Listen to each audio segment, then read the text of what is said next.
Hello everyone.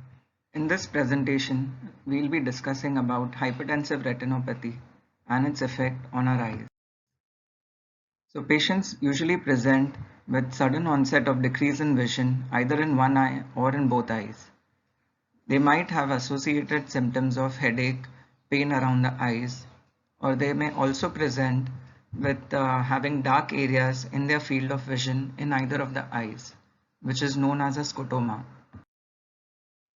Usually when we check, the blood pressures are on the higher side, with systolic being above 140 and the diastolic pressure being more than 90. And hypertension can usually affect almost all the organs in the body like brain, hearts, kidneys and eyes. So in the initial stage of the disease, what we see is narrowing of the blood vessels inside the eye, which could be in one area and usually it extends to all over the fundus.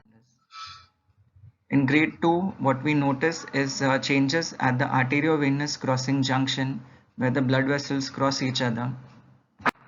In grade 3, then we observe retinal hemorrhages and hard exudates, usually in the posterior pole near the macula where our main vision is.